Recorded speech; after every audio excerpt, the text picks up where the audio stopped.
Hey, what's up, y'all? I have a question. All you sports fanatics out there. Is Mac McClung the greatest dunker ever? Is he? I had some frat brothers of mine debating this. And I decided to come on my radio show and debate it and talk about it. Is Mac McClung the greatest dunker of all times? I will say no. I say he's the greatest dunker of his generation. Now, some argue that he has people assisting him with the ball, giving him the ball. Nah, not all the time. Not when he did that 520. You know what a 520 is. You know, he did a 360, then he did a 180. I mean, sheesh. So I would say he's the best dunker of this generation because guys like John Morant and what's his name, Zion, they're not going to do this slam dunk contest because it's high risk, low reward. They they don't believe that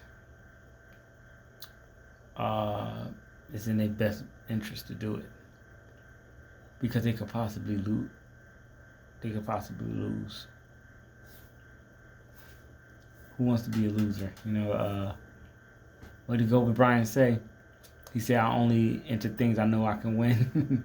And he was saying that in jest, but we all know that he wasn't a better dunker than Vince Carter. However, Kobe Bryant was a better player. Mamba mentality. We get into that a little bit later. But the dunk contest is not what it used to be. It used to, you had Dominique Wilkins doing 360 tomahawk dunks. Michael Jordan hanging sideways. Michael Jordan jumping, looking like he's walking in the air, cradling the ball. I believe they called it the Rockabye Baby dunk. Had him going from the foul line. But Julius Erving, Dr. J, was the first to go from the foul line. Then a lot of other players have done it. Scottie Pippen has done it. Sean Kemp kind of sort of did it. He was inside the foul line, but that dunk is iconic because you saw him the way he kicked his leg up, and when you slow it down, it just looks so majestic. Brent Barry did it. Vince Carter actually did it in an exhibition game.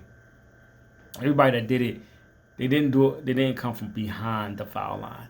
They always had their foot on the foul line. Zach LaVine did it. But some dunkers are not meant to be. They're not meant to go from the foul line. You have some. Dominique Wilkins was an elevator. He elevated. Spud Webb, he wasn't coming from the foul line, but he was 5'7", doing his thing. Like I said, Scotty did do it. Scotty did it. You know, certain dunkers are their generation.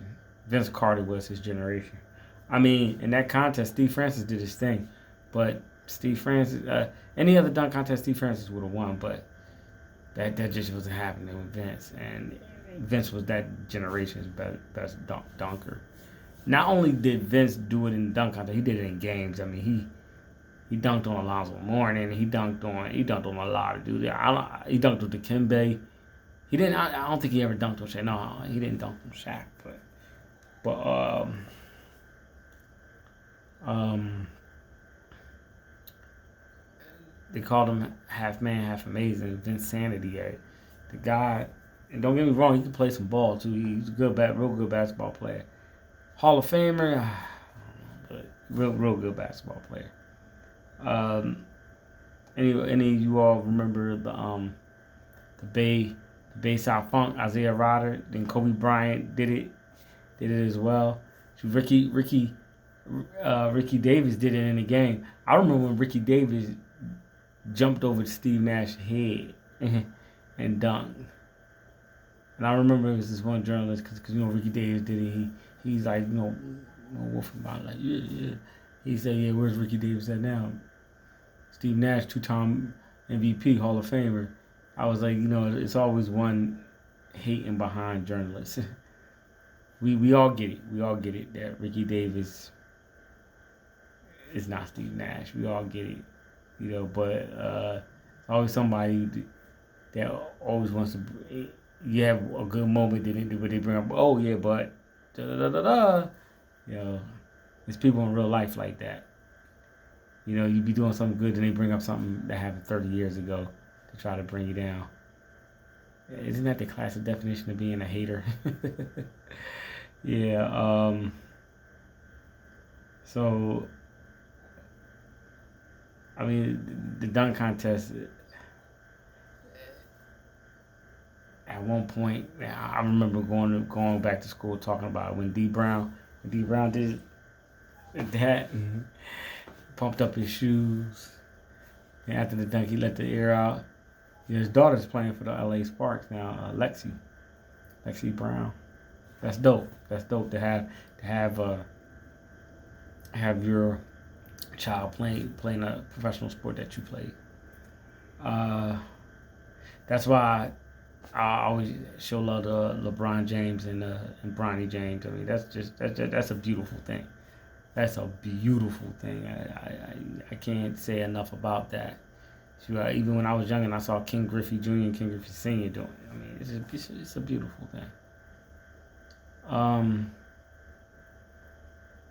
but but Mac McClung is the greatest dunker of his generation. Like you would say Michael Jordan was the greatest dunker of his generation. Julius Erving was the greatest dunker of his generation. I would say Michael Jordan and Dominique Wilkins, both in that generation. And Vince Carter was definitely the greatest dunker of his generation. I mean, in game dunks, everything. And everybody, somebody brought something up to me today about LeBron James, saying that he wasn't like a showman dunker. I had to think about that. I was like, you know what? You might be right. You might be right. Man. Because I don't think he was trying to go up against like a Josh Smith back in the day. You know, when Josh Smith was that guy in Atlanta doing that. Speaking of Josh Smith, I remember he did the dunk contest against Candace Parker. It was him, Candace Parker, and Corey Brewer. Candace Parker ended up winning. I need to go back and look at that and see why she won or how she won, because I think they missed some dunks out there. I wouldn't say that's what it is. And she made all of hers. She was what how tall was Candace Parker? Candace Parker 6'4", 6'5", straight baller, straight hooper, man. Like she was a sensation when she came in the league. Only player to ever in the WNBA. I believe she's the only player to win Rookie of the Year and MVP. I mean, she was just, man. She was Caitlyn before Caitlyn, and now Caitlyn just took it to another level. But Candace wasn't no joke. Candace wasn't no joke.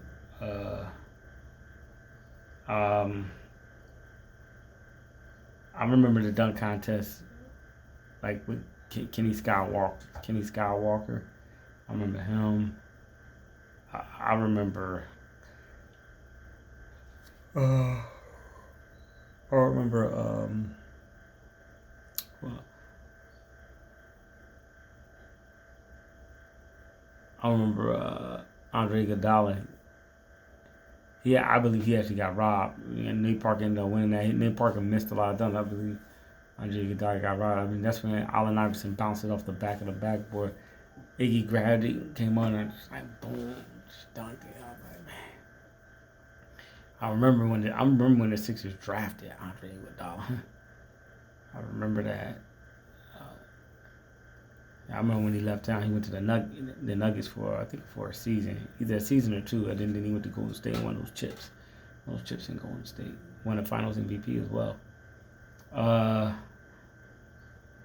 But back to the dunk contest. I mean, will it ever be as exciting? Because Mac McClung was exciting. People were tuning into the dunk contest to see him do his thing. And I would tell him that, hey, tell the league if they want him to come back, $1 million. Because they're asking you to come back. You're not asking them, you know what I'm saying?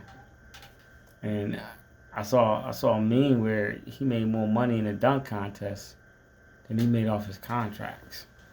So hopefully he can maximize his potential. Maybe get a shoe deal or something like that. Because I mean he's hot right now. If I was his manager, that's why I'd be if managing his agent. I'd try to work on that.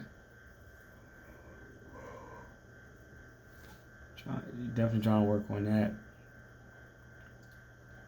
And the 3-point shootout. The 3-point shootout was interesting because Dame Lillard was trying to three-peat, and he failed to do so. He was on the sideline yawning because the All-Star game had all these breaks. They had all these breaks. They were like they had all these, and it interfered with his rhythm.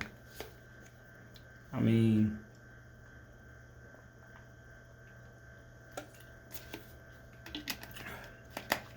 how you gonna interfere with the man's rhythm?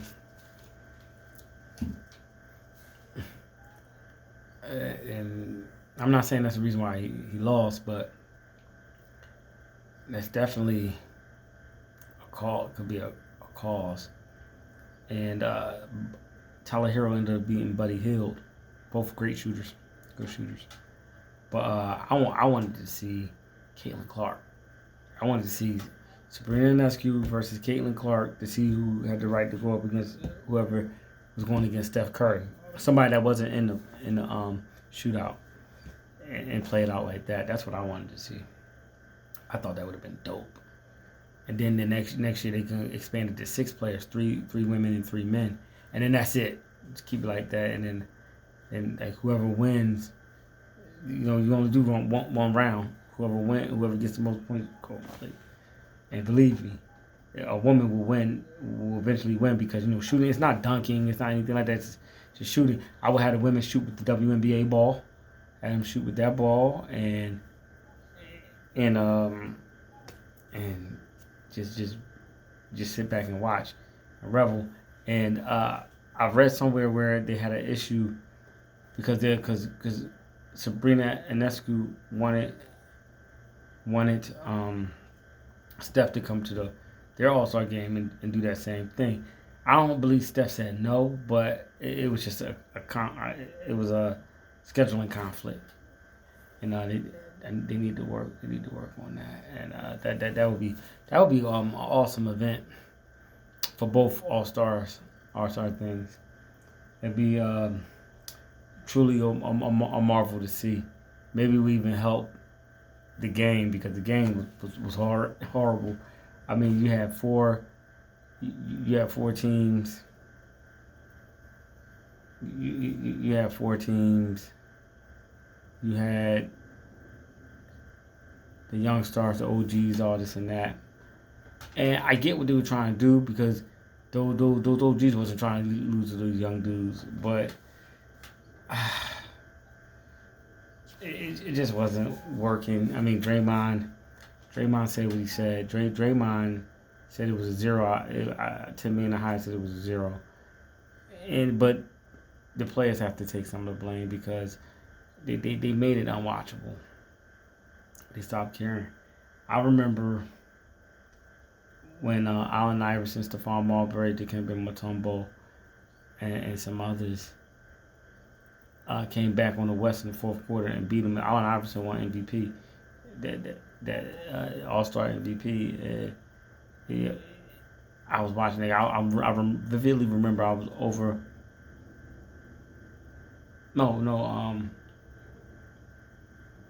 I was over at my man Shaka crib. I was at the crib and I called Shaka. I was like, "Yo, man, you watching this All-Star game and everything?" And me and him, man, we chopped it up about that All-Star game, man. It just was crazy, man. To see that. I remember watching Magic Johnson's last All-Star game. This is how competitive it used to be, you all. I mean, Magic Johnson is not known for shooting 3-point shots. Hit 3 threes, and one of the last one was like kind of deep, and Isaiah Thomas grabbing the ball, say, hey, the shot should end, and Magic Johnson getting the MVP. I mean, they did their showman stuff in the beginning, but they wanted to win at the end. That's what the fans wanted to see. That effort. Shoot, I remember Michael Jordan's last All-Star game. He had I want to say it was baseline. He had a baseline fall away, boom, hit it. That would have been the game-winning shot. But they went down, and Kobe went and got the ball and tried to shoot it, and Jermaine O'Neal fouled him. He hit both the foul shots and sent them in the overtime, and the West ended up winning. Mamba mentality. He didn't care about Mike last All-Star game. He didn't care about that. He was like, nah, man, come on now. Da, da, da. You know what I mean? That's that assassin. That's that assassin type stuff, man. That's like, man. I mean, that's something that LeBron doesn't have. Well, he has that assassin mentality when he's being passive aggressive. Like when he pulls out of the All-Star game and says, "Oh, I have this sore ankle," but he waits till the last minute so Commissioner Silver can't get a replacement. What kind of crap is that? Come on, man. That's not cool. Somebody else could have got that spot. And I don't want to hear anybody saying, well, they should have just earned their spot. Nah, man. Nah, I mean, Giannis said, yo, I'm not going to play. Trae Young was able to get up in there. And LeBron could have did the same thing. I mean, he was sitting there in street clothes for the all-star picture shot. For the all-star team picture. Come on, he could have gotten his uniform. It's stuff like that, man. It's stuff like that just incenses fans.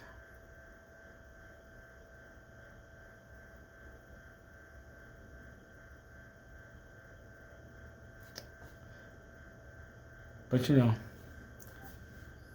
none of the players could say anything to him.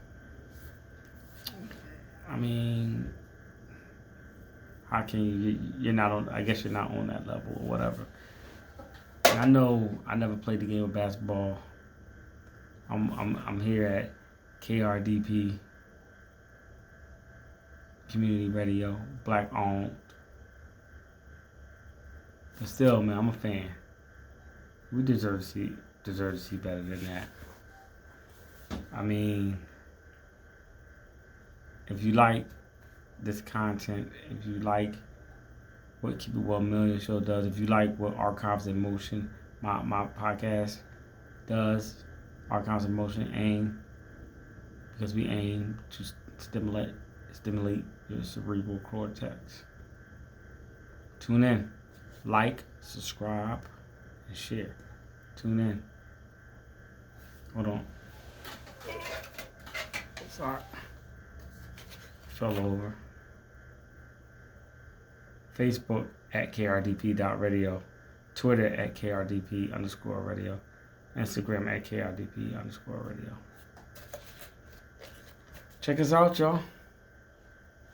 We look forward to talking with you. God bless.